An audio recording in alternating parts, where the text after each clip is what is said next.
France की राज्य क्रांति एक अपने आप में अनोखी क्रांति थी, क्योंकि इसकी शुरुआत हुई थी फ्रांस में चल रहे बूर्बों वंश को उखाड़ने से और इसकी समाप्ति होती है नेपोलियन द्वारा सम्राट बनने से। इसलिए कहते हैं कि यह क्रांति अपने आप में असफलता का प्रतीक था। लेकिन जिस तरह के मूल्य, प्रजातांत्रिक मूल्य इसने विश्व को दिए, उससे इस क्रांति का महत्व बढ़ जाता है। जब सम्राट अपनी राज्य की, अपने देश की आर्थिक स्थितियां काबू में नहीं रख पाया और जनता की ये मांग उठी कि एस्टेट्स जनरल का, यानी कि एक तरह की संसद का अ, अधिवेशन बुलाया जाए, सेशन बुलाया जाए, तो उसने 5 मई 1789 को वारसाई के शानदार राजमहल में एस्टेट्स जनरल का अधिवेशन बुलाया। ये क्रांति का पहला चरण हम मान सकते हैं, जबकि एस्टेट्स जनरल की बैठक शुरू हुई।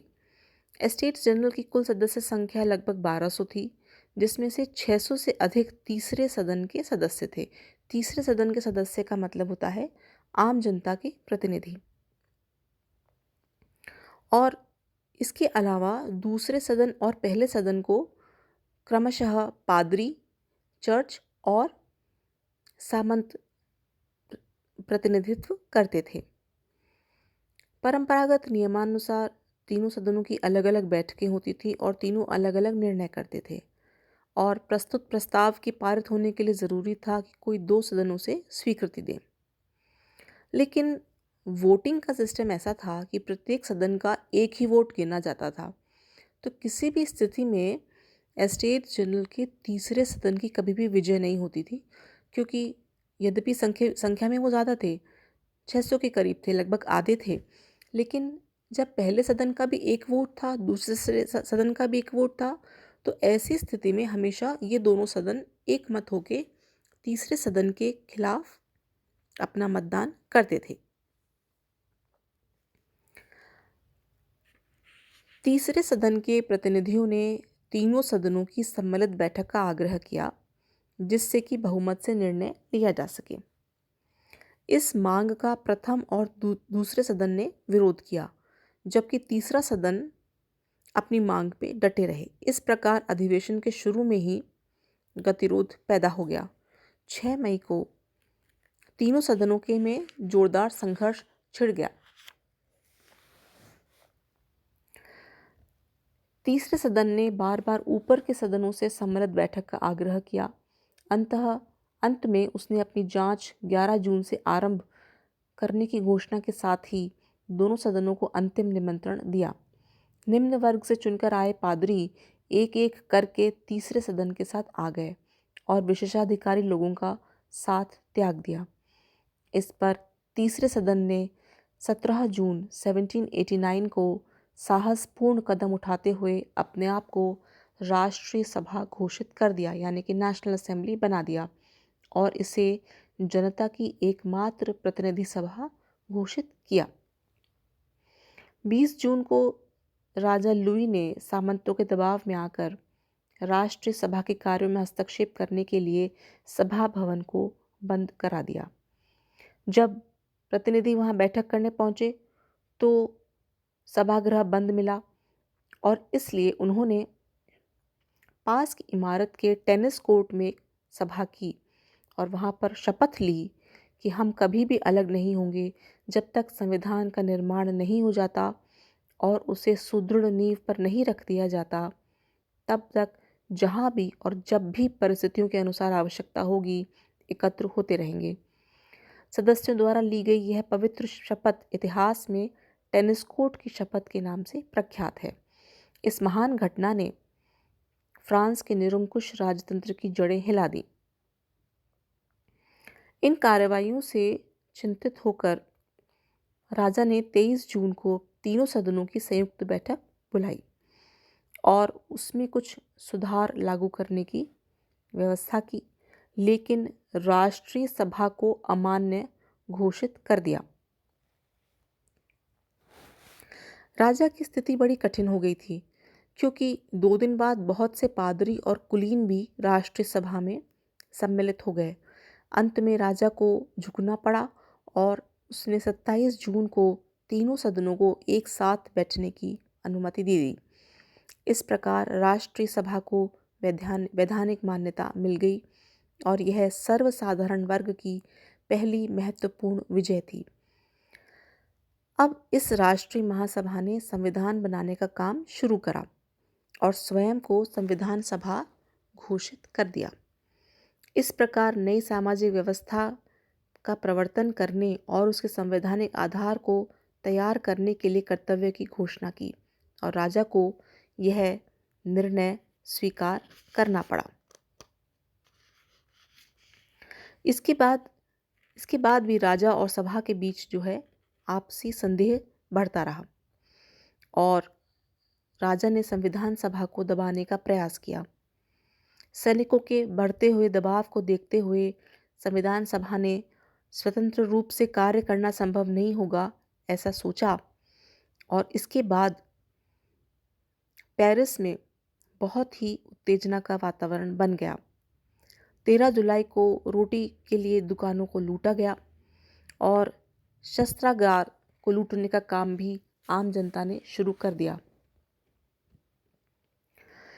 14 जुलाई को किसी ने यह अफवाह फैला दी कि बास्तील के दुर्ग में शस्त्रों का भंडार है और यह जानकर भीड़ वहीं उमड़ पड़ी और बास्तील का दुर्ग जो है उस पर हमला हो गया।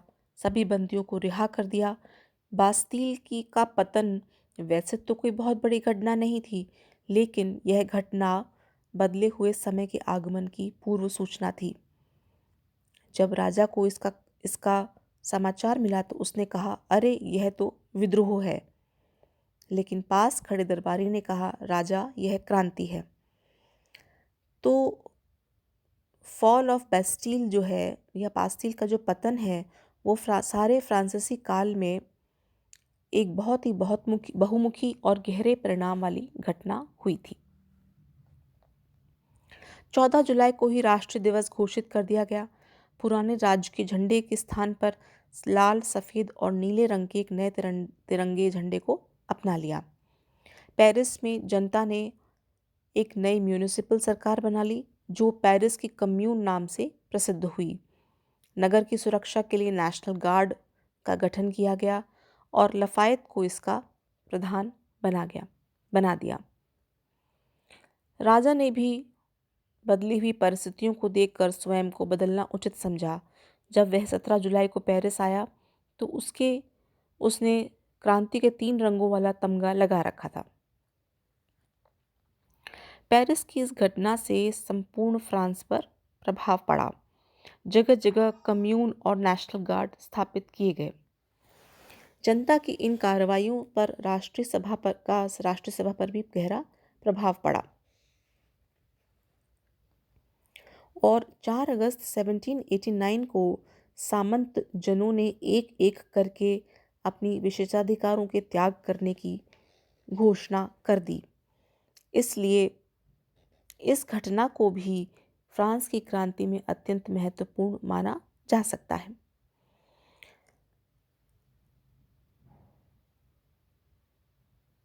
लेकिन जैसे ही सामंतों ने इस बात को महसूस किया कि उन्होंने स्वयं ही अपने विशेषाधिकारों को खो दिया है, तो उन्होंने अपने कदम पीछे खींच लिए और शीघ्र ही 2 दल बन गए। दूसरा दल चाहता था कि खोए हुए अधिकार पुनः प्राप्त कर लिए जाएं और वे प्रतिक्रांतिकारी माने गए, जबकि पहले दल के लोग इन घटनाओं को सही मान रहे थे। लुई के भाई और कई दरबारी फ्रांस के साथ पलायन कर गए और धीरे धीरे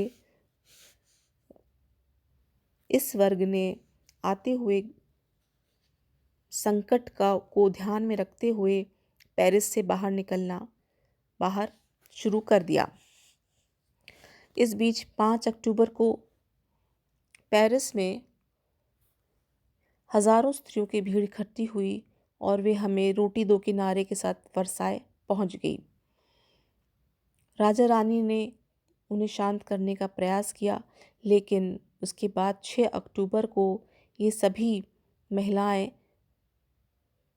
राजमहल में अंदर घुस गईं और विवश होकर राजा और उसके परिवार को पेरिस जाना पड़ गया।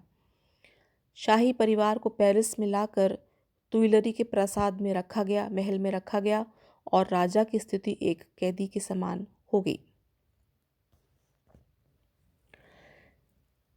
उधर राष्ट्रीय सभा ने स्वयं को संविधान सभा मान लिया और उसने वर्साई में ही काम शुरू कर दिया।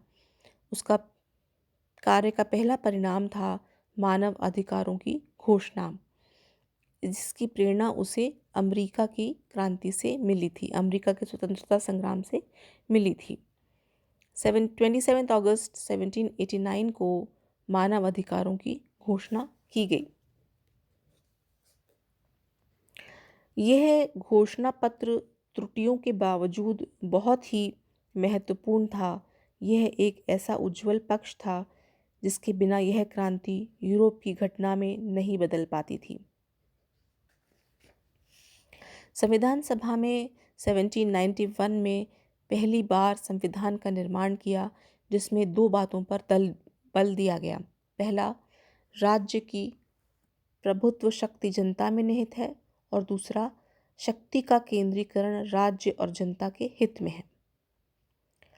राजा के अधिकारों को सीमित कर दिया, मानव अधिकारों की घोषणा को वैधानिक रूप दिया, न्यायाधीशों के पदों के क्रय विक्रय की परंपरा को समाप्त किया, सभी मनुष्य समान घोषित किए गए, सामंतवाद और विशेषाधिकारों का अंत किया गया, चर्च के एकाधिकारों पर प्रहार किया गया, जनता को धार्मिक स्वतंत्रता दी गई और चर्च की संपत्ति को राष्ट्रीय संपत्ति घोषित कर दिया गया।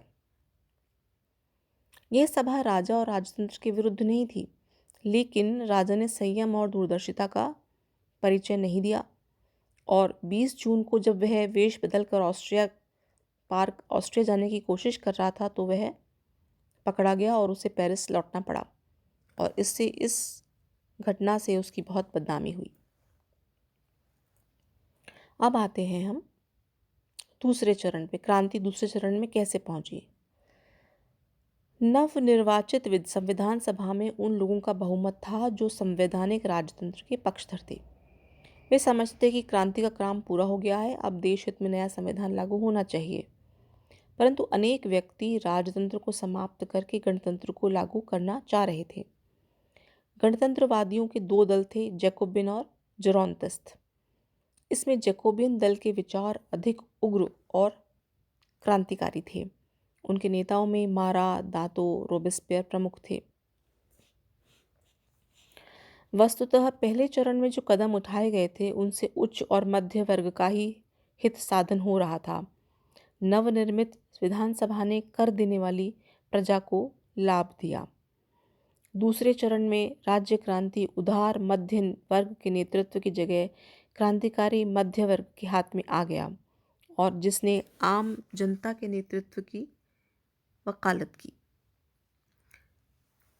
नेतृत्व में परिवर्तन का मुख्य कारण राजनीतिक चेतना से अभिभूत निम्न वर्ग का यह संदेह था कि क्रांति उनके लिए हितकारी नहीं है और फ्रांस की क्रांति के प्रति यूरोपीय देशों की प्रतिक्रिया। यूरोप के कुछ देशों ने फ्रांस की भांति विद्रोह के स्वर गूंजने लगे थे, जो उन देशों की सरकार के लिए चिंता का विषय था। अतः इन पड़ोसी देशों ने, यूरोप के देशों ने फिर से राजतंत्र स्थापित करने के लिए प्रयास आरंभ कर दिए थे। नई संविधान सभा के सम्मुख एक प्रमुख समस्या थी उन फ्रांसीसियों को नियंत्रण में रखना जो क्रांति विरोधी थे और उसे कुचलने का प्रयास कर रहे थे। इस वर्ग में पादरी और कुलीन वर्ग शामिल थे। कई लोग जो क्रांति के दौरान विदेश चले गए थे, वहाँ के शासकों को फ्रांस पर आक्रमण करने के लिए प्रेरित कर रहे थे।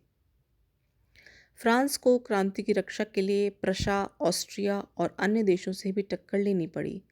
फलस्वरूप एक ऐतिहासिक युद्ध की शुरुआत हुई जिसने क्रांति को सर्वथा नवीन दिशा दी।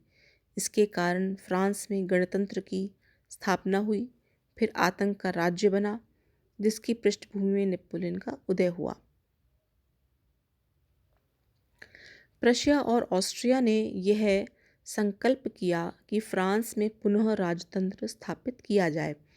इसलिए 20 अप्रैल 1792 को फ्रांस ने इन दोनों के विरुद्ध युद्ध की घोषणा कर दी और इन दोनों देशों के युद्ध के साथ ही क्रांतिकारियों ने अपने कंधे से राजतंत्र का बोझ उतार फेंका।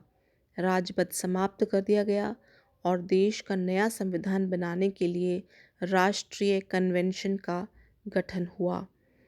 इस बीच सितंबर 1792 में एक सप्ताह के भीतर हजारों क्रांति विरोधियों को मौत के घाट उतार दिया गया।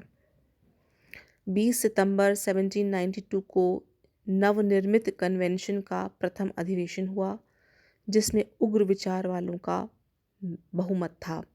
सबसे पहला काम जो इस कन्वेंशन ने किया वो था राजतंत्र को समाप्त करके गणतंत्र की स्थापना। राजनीतिक उथल पुथल के इस ज़बरदस्त दौर में राष्ट्रीय सभा के स्थापित होने के समय से राजनीति पर प्रभावित जिरोंदिस्टों की जगह जैकोबिनों ने ले ली और जैकोबिनों का कन्वेंशन पर एकाधिकार हो गया। अब तीसरा चरण आता है कि जब राष्ट्रीय कन्वेंशन पर जैकोबियंस का अधिकार हो गया तो किस प्रकार से आतंक के राज्य की स्थापना की। जैकोबिन्स ने रॉबेस्पियर के नेतृत्व में अपनी सत्ता स्थापित की और युद्धकालीन आवश्यकताओं की पूर्ति के नाम पर उन्होंने दो समितियों का गठन किया, सार्वजनिक कल्याण समिति और सार्वजनिक सुरक्षा समिति। 12 सदस्यीय सार्वजनिक सुरक्षा समिति ने फ्रांस की राज्य व्यवस्था को आतंक के राज्य में बदल दिया। ऐसा कानून बना दिया गया जिसके अंतर्गत संदेह के आधार पर ही किसी को फांसी दी जा सकती थी और इन दोनों समितियों ने क्रांति की रीढ़ कम्यून को भी कुचलना आरंभ कर दिया। 1 जुलाई 1794 में जैकोबियंस के नेता रॉबेस्पियर का वध कर दिया गया। इसके साथ ही फ्रांस में राज्य का अंत हुआ, लेकिन आतंक के राज्य का अंत हुआ, लेकिन तब तक लगभग 20,000 लोगों को मौत के घाट उतार दिया गया था। आतंक राज्य के अंत के बाद क्रांति का नेतृत्व फिर उदारपंथियों के हाथ में आ गया और मध्य वर्ग का हित फिर से प्रमुखता पाने में सफल हुआ। उथल पुथल की इन परिस्थितियों में भी कन्वेंशन को युद्धों में अभूतपूर्व सफलताएं मिली। 1793 के अंत तक सभी आक्रमणकारी सेनाएं देश के बाहर खदेड़ दी गई थी और 1794 में फ्रांसीसी सेनाओं ने शत्रु देश पर प्रत्याक्रमण कर दिया। अब आता है चौथा चरण।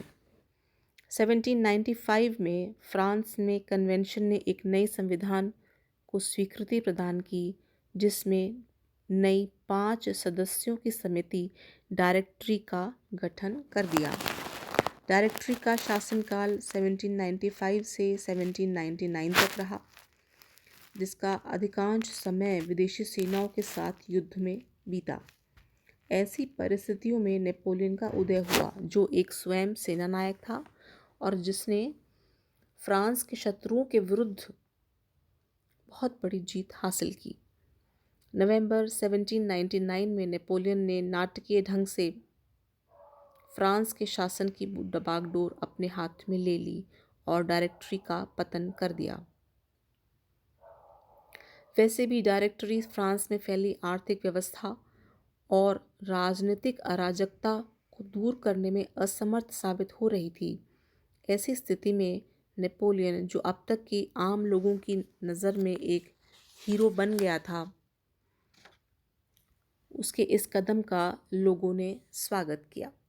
इस प्रकार हम देखते हैं कि किस तरह से नेशनल असेंबली यानी राष्ट्रीय सभा से शुरू होकर यह क्रांति संचालक मंडल यानी डायरेक्टरी तक पहुंच गई और बीच बीच में किस प्रकार से यह आंतरिक कलह और बाहरी शत्रुओं से लड़ते हुए दोबारा से राजतंत्र स्थापित करने में करके पूर्ण हुई। तो कहते हैं कि जिस राजतंत्र को उखाड़ फेंकने के लिए फ्रांस में क्रांति हुई, उसका अंत भी राजतंत्र की स्थापना से ही हुआ। ऐसे में क्रांति के स्वरूप और उसके महत्व पर कई विवाद भी उपजते हैं और कई सवाल भी उठते हैं, जिनकी चर्चा हम अगले लेक्चर में करेंगे।